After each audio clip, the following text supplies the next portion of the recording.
নমস্কাৰ প্ৰাথমিক তথ্য ইউটিউব চেনেলত সকলোকে স্বাগতম জনাইছোঁ ডিয়াৰনেছ এলাউন্স 3% বৃদ্ধি হৈছে এখন আমি সকলোৱে গম পাই গৈছোঁ ডিএ কি কিয় বাঢ়ে আৰু কিহৰ ওপৰত ডিপেণ্ড কৰি বাঢ়ে আহক এইটো ভিডিঅ'ত আমি সেইটো জানিবলৈ চেষ্টা কৰোঁ ডিএ মানে ডিয়াৰনেছ এলাউন্স বছৰত দুবাৰকৈ বৃদ্ধি হয় আৰু এইটো বৃদ্ধি হোৱাৰ কাৰণ যে যিসকল এমপ্লয়ী আছে তেওঁলোকৰ যে ইনফ্লেশ্যন হৈ আছে এই ইনফ্লেশ্যনৰ লগত খাপ খুৱাই যাতে তেওঁলোকৰ লিভিং ষ্টেণ্ডাৰ্ডটো ভাল থাকে সেইটোৰ লগত মিলাই ইনফ্লেশ্যনৰ লগত মিলাই ডিএটো বৃদ্ধি কৰা হয় এতিয়া যে ডিএটো বৃদ্ধি কৰা হয় ইনফ্লেশ্যনৰ লগত কেলকুলেশ্যনটো কেনেকুৱা ধৰণৰ উলিওৱা হয় government of India ministry of labour and empowerment labour bureau' তেওঁলোকে কনজিউমাৰ প্ৰাইচ ইণ্ডেক্স মানে CPI তেওঁলোকে ইনফ্লেশ্যনটো কেলকুলেশ্যন কৰি থাকে ঠিক আছে তো সেইটোৰ বিষয়ে আলোচনা কৰাৰ আগতে আমি এইটো বস্তু গম পাই গ'লোঁ যে ডিএ মানে ডিয়াৰনেছ এলাউন্স বছৰত দুবাৰকৈ বৃদ্ধি হয় আৰু ডিএ কিহৰ কাৰণে দিয়া হয় যাতে যে ইনক্ৰিজ হৈছে ইনফ্লেশ্যন হৈছে সেই ইনফ্লেশ্যনৰ লগত যাতে লিভিং ষ্টেণ্ডাৰ্ডটো মিলি থাকে এক্সপেন্স যাতে কৰিব পাৰে যেনেকুৱা ধৰণৰ ইনফ্লেশ্যন হৈছে আৰু এটা ষ্টেবল লাইফ থাকে লিভিং ষ্টেণ্ডাৰ্ডটো ষ্টেবল থাকে তাৰ কাৰণে ডিএ বৃদ্ধি কৰা হয় ministry of labour and empowerment labour bureau' তেওঁলোকে CPI ইণ্ডেক্সটো দিয়ে মানে কনজিউমাৰ প্ৰাইচ ইণ্ডেক্স আহক আমি এবাৰ চাই লওঁ এইটো অগাষ্ট মাহ 2025ৰ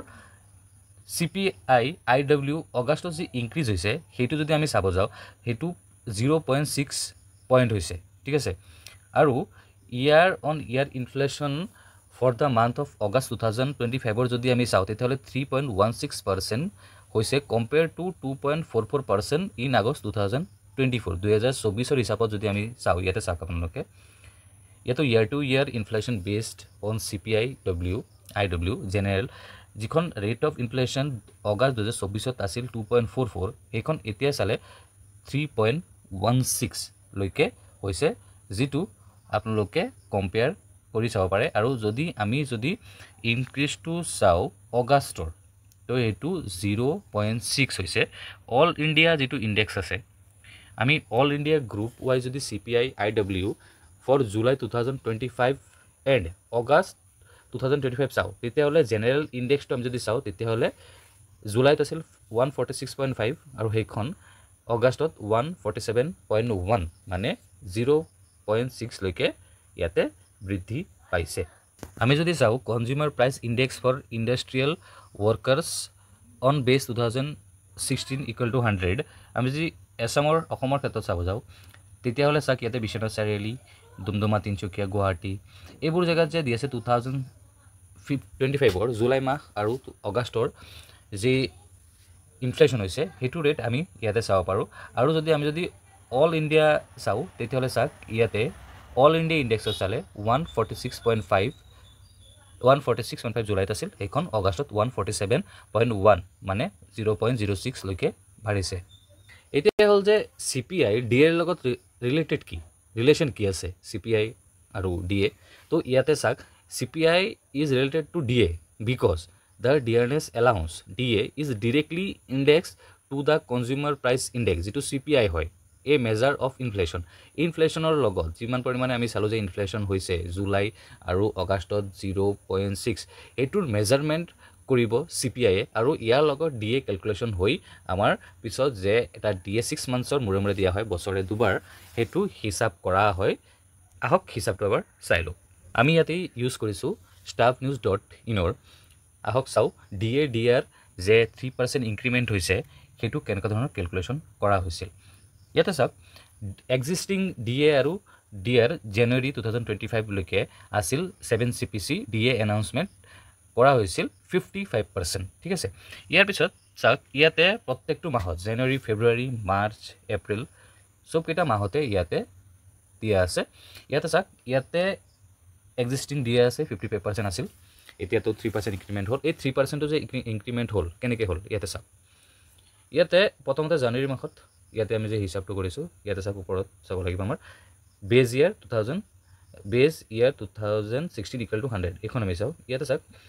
ইয়াতে জানুৱাৰী ফেব্ৰুৱাৰী মাৰ্চ এপ্ৰিল মে' জুনলৈকে আছে আৰু ইয়াতে যে ডিফাৰেঞ্চ ইনক্ৰিজ বা ইণ্ডেক্সটোৰ ডিফাৰেঞ্চ হৈছে ইয়াতে দিয়া আছে